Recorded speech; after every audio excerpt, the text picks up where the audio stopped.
ឡានកូពីឡានជា break ឡានដែលនាំចូលគ្មានប្រភពច្បាស់លាស់បាទបងប្អូនធីមខាងពណ៌មាសឬក៏ធីមខាងពណ៌ប្រាក់បងប្អូនអរគ្នាបងប្អូនជួយបោះឆ្នោតអ្នកមួយមកហើយសម្រាប់បងប្អូនដែលត្រូវការពណ៌ហុងស៊ុយបងប្អូនដែលស្រឡាញ់ពណ៌ហុងស៊ុយណាបាទពីរគ្រឿងនេះគឺជា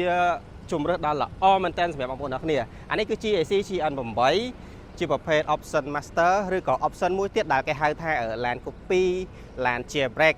ឡានដែលនាំចូលគ្មានប្រភពច្បាស់លាស់បាទអញ្ចឹងជាក់ស្ដែងឡាននេះគឺរោងចក្រនៅព្រៃវែងខ្ញុំនាំចូលផ្ទាល់បាទអានេះគឺ GAC Top Cadet បច្ចៈ GAC Top Cadet តម្លៃ 60000 ជាងទេហើយជាក់ស្ដែងឡាននេះគឺបងប្អូនអាចធ្វើការរំលោះផ្ទាល់បានមួយឃ្លាំងបាទបងប្អូនចូលរួមត្រឹមតែ 50% ទេហើយការរំលោះគឺយើងអត់ check CBC អត់អីទេងាយទេបងប្អូនគ្នាបាទហើយអានេះវិញគឺ Denza D9 ជាប្រភេទឆ្នាំ 2025 យើងបានបិទ Two Tone ដូចគ្នាបាទអានេះពណ៌ប្រាក់អានេះពណ៌មាសប្រភេទនេះគឺអគ្គិសនីសុទ្ធបងប្អូនអាចបើកបបបានចម្ងាយរហូតដល់ទៅ620គីឡូហើយជាក់ស្ដែងបើសិនជាបងប្អូនទិញឡានអគ្គិសនីពីខាងបិណ្ឌចូលអូតូទៅបងប្អូននឹងទទួលបានការធានាត្រឹមត្រូវហើយបើសិនជាបងប្អូនសួរថាពេលខូចធ្វើនៅណាពេលខូចធ្វើនៅកន្លែងខ្ញុំ